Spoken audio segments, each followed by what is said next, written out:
Yo, what's up, Laker Nation? Welcome back to the channel. If you're new here, hit that subscribe button, turn on notifications so you don't miss any of our Lakers breakdowns. Let's get it. Alright, so topic of this video is pretty simple. We really need to talk about the discourse around the Lakers at this moment after the loss against the Phoenix Suns, and talk about how greatness hides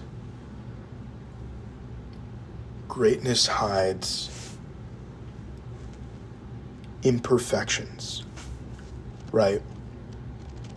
Wins hide shortcomings. Greatness hides shortcomings. And when you have a player like Luka Doncic, Luka Magic, MVP caliber player, LeBron James, top two, in some circles, the number one guy, in other circles, the number two guy to ever touch a basketball. And in his 40th year, 23rd season, still doing what he's doing, the production level that he is. Austin Reaves, an up-and-coming rising star who's making a case genuinely for the all-star. When you have all of these factors in your team and you win games, you mask and you hide flaws and imperfections. In addition, JJ Redick, giving him credit, right? He's done a pretty good job coaching-wise. With that being said, when you hear sometimes the discourse in the national media and even the small media, right? There are these pundit guys who are just throwing stuff out there, right?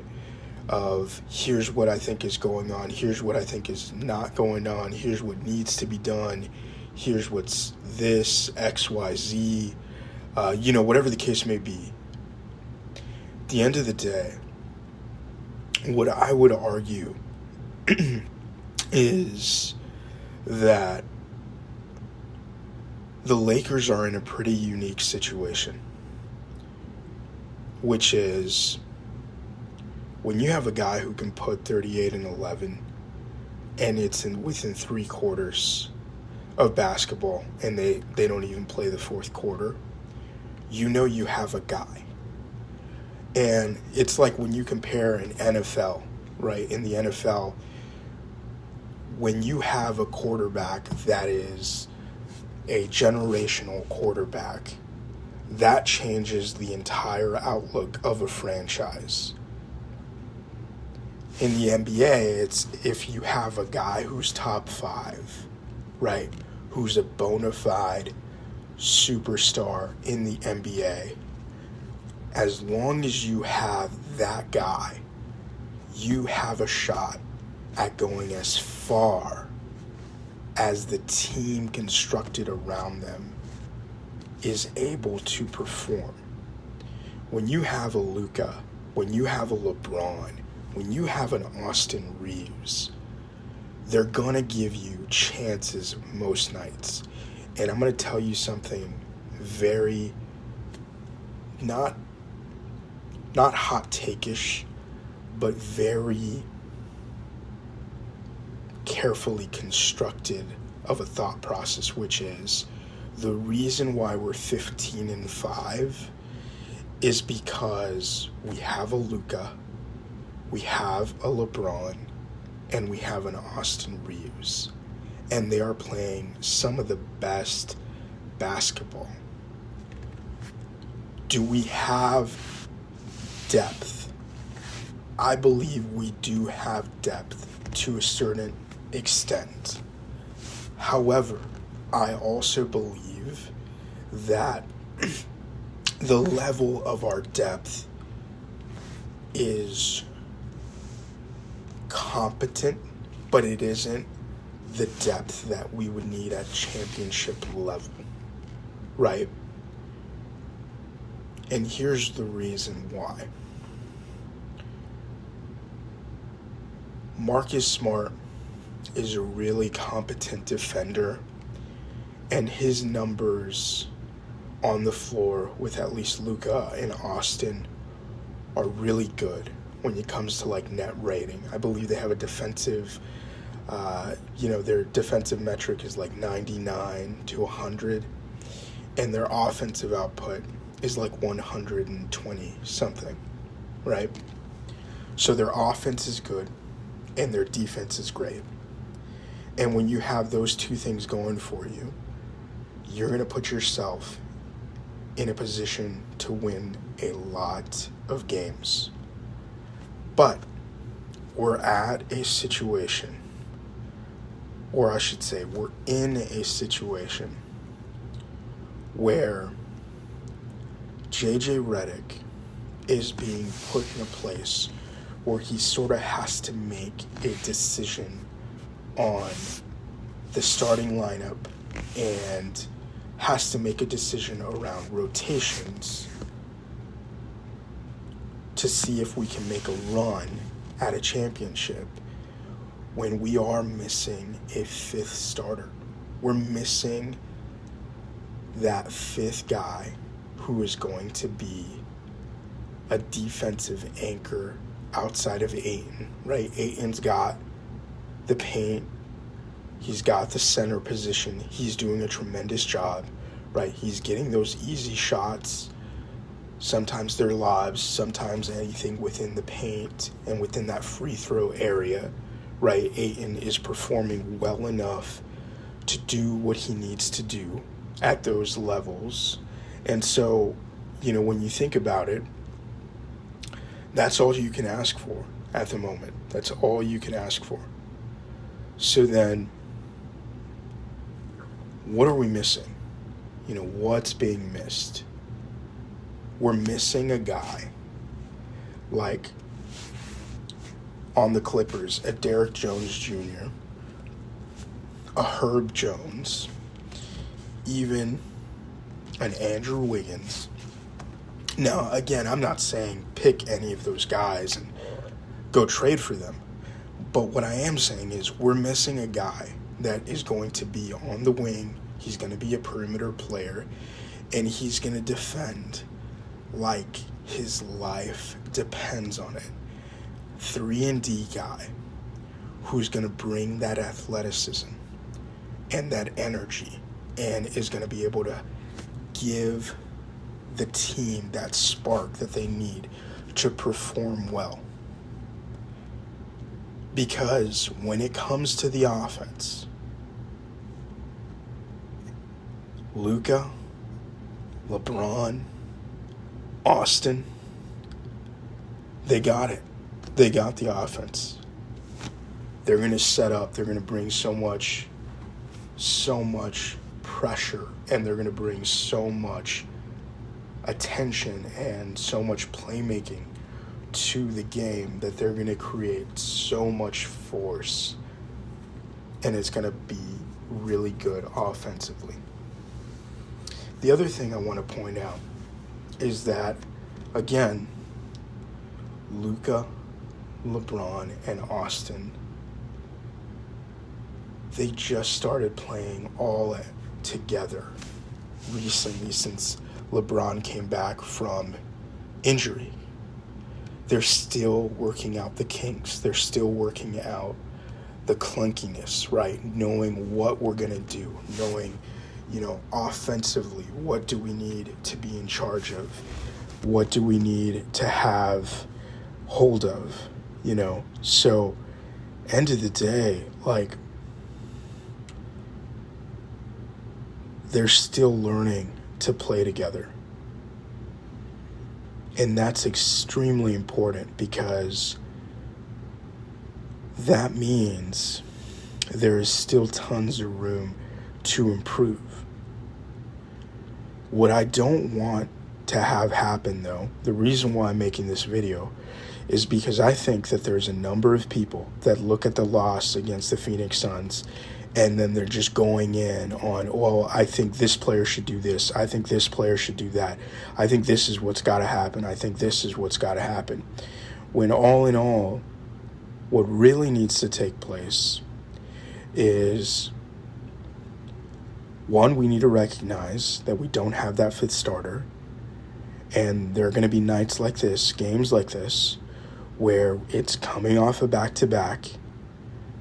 We don't have our legs. The energy is not there. The intensity is not there. We need a fifth starter, that fifth guy who's going to be a true 3-and-D, who's going to bring that intensity, who's going to help anchor the defense with DeAndre. And we need to have a little bit of grace, because as much as we are 15-5 and as much as we do have flaws, the flaws are being covered up because we have greatness on our team. We have a Luka, we have a LeBron, and we have an ascending Austin Reaves. So we got to put a little respect on, hey, not everything is going to look good, not everything is going to be perfect, but the reason why we're in these games is because we have this. So what we need to focus on is, okay, for right now, it doesn't look like any trades are going to happen, but there may be some potential trades, and this is where Rob Pelinka and the front office have to sort of be charting out the mapping, right? They chart out the direction that they want to see the team go in, where it's like, okay, here's where the team is at. Here's what's going on.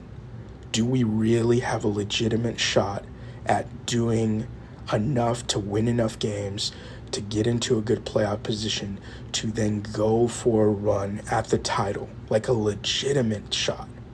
And if we do, what is that missing piece, and what do we need to give up relatively to what is not going to completely bring us to a place where we're destitute after we've given up, right? We need to be smart with who we give up and what we give up, so that we're not mortgaging our future for one championship, but we're allowing ourselves to do a little bit, take out a little bit of a loan, but not something that's unpayable, but that we can continue to pay, and we can still compete over the next 3, 5, 10 years for multiple championships, right? I would rather have 3, 4 championships over the next 10 years than have one championship this year. That's my mindset, right?